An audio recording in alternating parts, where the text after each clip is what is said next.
opportunity at this. Can't really blame him.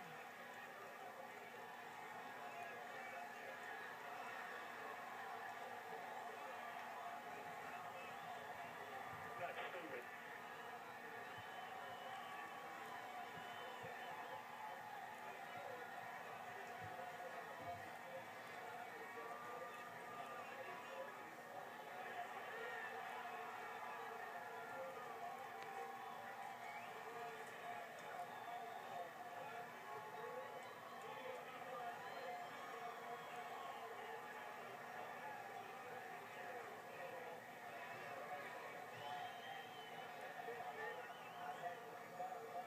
Now the tempers have boiled over here in Phoenix after late race contact between Jeff Gordon and Clint Boyer, and then a payback.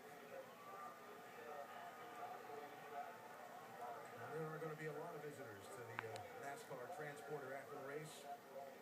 Boyer's crew chief, Boyer. Gordon's crew chief, Gordon. I'll bet the team owners are in there too.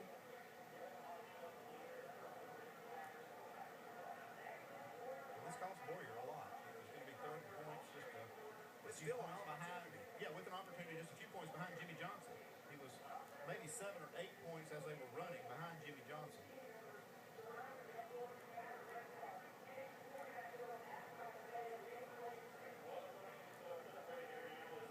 The race has been red flagged, by the way.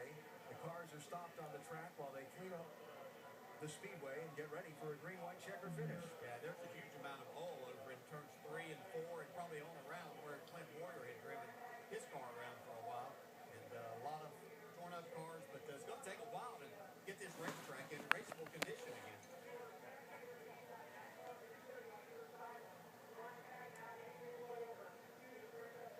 So we had shown you the replays of the initial contact between Jeff Gordon and Clint Boyer racing for 5th position. Then this, the payback. As Brad Keselowski, the championship leader, right in front of him, finds enough room to get by.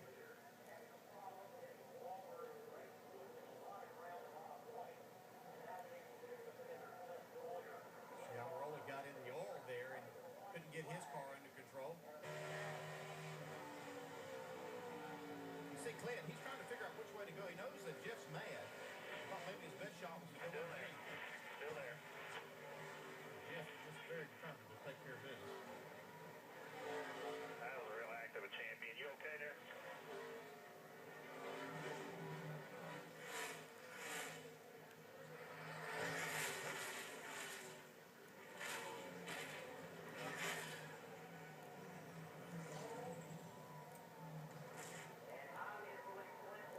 Only word I can think of is ugly. Ugly situation. And certainly it got uglier back in the garage area, Jamie.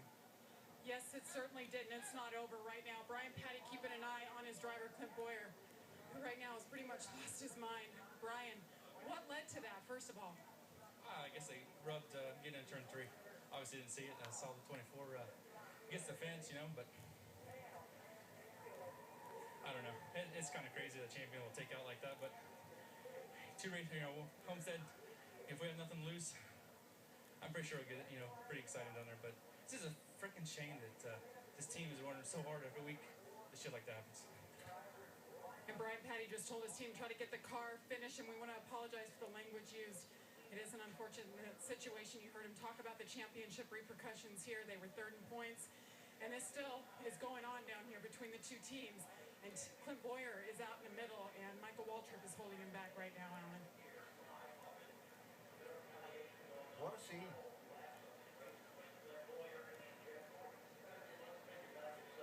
Now, all this going on as the leader was coming to get the white flag. NASCAR has gone back, checked the cameras and the whole process, the electronic system that they go through, and determined that Kevin Harvick had not gotten the white flag before the caution came out. All we got to do is look at the film. We were over the start-finish line. We took the white. So you say we were across the start-finish line? I was looking at it. Ain't no way. Obviously, Gil Martin and Richard Childress disagreed with NASCAR's call there. I'm sure they'd probably have support from their driver, too, if he had any idea exactly when that came. But it's hard to tell as the driver exactly when it happened. But, wow.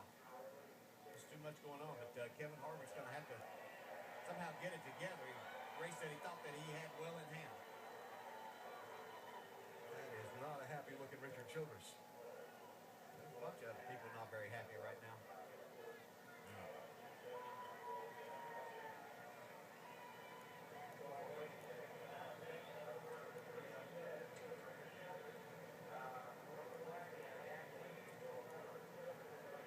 So the action on the track, and then the action continues in the garage area. I don't know how you call the third man in there.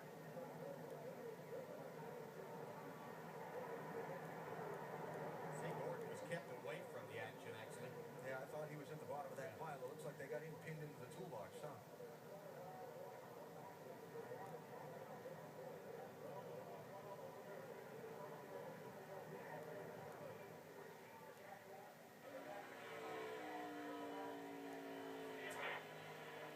Slow in front of you. Watch. Watch. Really?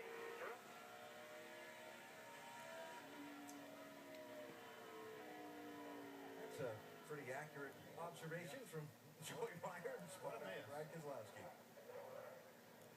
So there they sit, the remainder of the field, while the track gets cleaned up and we get set to go for 2 or more laps of racing. And a crazy turn of events here at Phoenix, starting with the last restart when Kevin Harvick went around the outside of Kyle Busch and got the lead. The contact between Boyer and Gordon. The retaliation, and then there. Definitely caution was out before Harvick got there. And I can see Harvick looking at, he probably looked at the white flag. He didn't see the light. Yeah.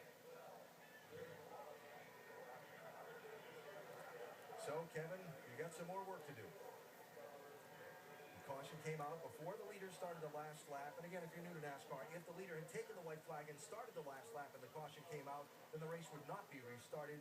As it is, with the race under caution at its scheduled distance, there'll be a little overtime racing to try and get the fans a green flag finish. Jamie? Alan Gustafson, the crew chief for Jeff Gordon. Alan, I was listening on the radio. That was premeditated there. He waited out there for him. Why did he get so upset by that move? They weren't racing for the lead. Well, I mean, it's just, it's about the 5th time that he's run us over. And after a while, you get really frustrated with that. We all work really hard on these cars, and Jeff races everybody with a lot of respect. And, evidently he had enough. And if you're going to play that way, if you're going to race that way, then you shouldn't be upset when you get it back. You're the one that has to fix this race car now. What are your thoughts and impressions on Jeff wrecking this car? I love Jeff Gordon. I stand behind him 100%, and that's what we had to do. And we'll fix him all day long. And he's a great race car driver. He knows. Everybody out here will tell you he's as good a race car driver and as a competitor as there is. And if he's tired of it, then it means it's time. Have you ever seen him that fired up? I was pretty fired up. All right, let's go over to Vince. With Richard Childress, team owner, on that 29 car for Kevin Harvick, and there was some dispute as to whether Kevin had gotten past the line before the yellow came out. It looks like replays indicate he had not gotten to the line in time, but we're going to show you the replay here, Richard, but just thoughts on how Kevin has run today and being in this position. Well, we felt that we had crossed the line, or we were right there on the line when the caution came out. They got to show it to us in a different angle. There's the replay indicating the yellow is out prior to getting to that line, but nice resurgence from the 29 car today, and still with the opportunity to win this race. Yeah, the fuel stuff right now. Short on fuel? Yeah. Thanks, Richard. Alan? Well, that makes another interesting layer to this onion, doesn't it? Yeah, but that video replay is clear. They did not have the caution flag, or the white flag before the caution came out. And again, the way that all that works, there are time codes, time stamps on all of those video machines, and we sync the time code on the video replay to the time code on NASCAR, the camera that follows that caution light. And that's how we match it up to show you exactly what was happening at that moment the caution light came on. Looks like Brad's checking his Twitter account. Is he tweeting his seat? Hey, good video. He's got a good one. He had a good seat for that last one. I somehow expect he's commenting on what just happened in front of him. He could be doing that. He may be seeing how big a lead he's going to have going into next week. Yeah. As he might be checking NASCAR.com. Yeah, see what's going on as far far as exactly where he's going to have. I'm sure that he's calculating in his mind where he's going to have to finish. He probably already knows that. Of course, this isn't over yet, so we got racing to do. Anything can happen here. We've obviously seen these drivers are going to sit over here. The tires are going to lose pressure. They've been on them for a while. These cars are not going to drive very good whenever they go back to racing. Clint Boyer headed out of the garage area.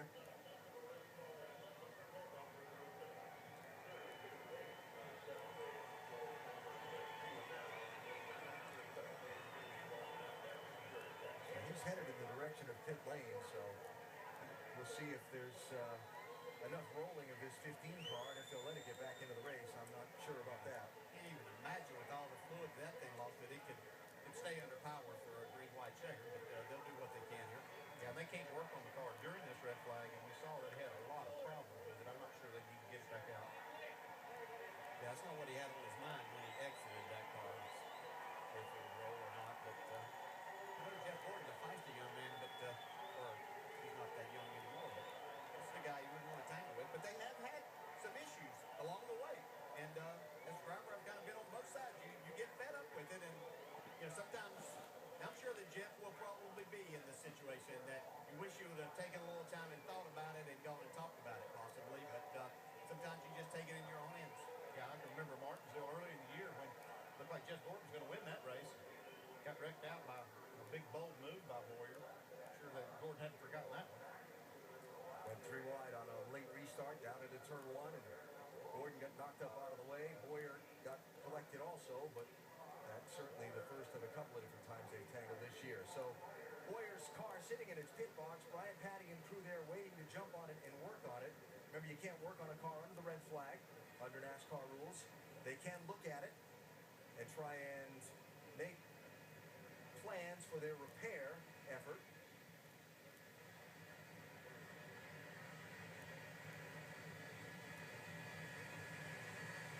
I believe maybe just a few weeks ago at Martinsville, they had a little run-in at the very end of that race also.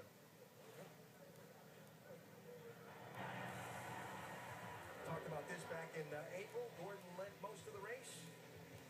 3 wide into turn 1 of the restart. And Ryan Newman went on to score the win. They get together, it's big. Yeah. And it's usually in the late laps, apparently. Well, I'm not sure how they're going to get that car back into this race for these last few laps, but they're going to try.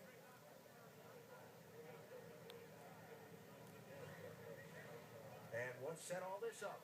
The initial action and the ultimate reaction. It's just some hard racing right here. They get together. There's just a miscalculation. I don't think that Boyer did anything on purpose. You see right here, it's like I think Gordon maybe tried to go back at him when they got to the corner, and that's what got him out of shape and got the wall. yeah, I believe it might have cut the left rear tire possibly. I'm not sure if it's down or if it just rubbed. It looks like it's still pretty good, but This is the big one. If that wasn't big enough, it got bigger in the pit area after all this. When the bench is emptied, if you will.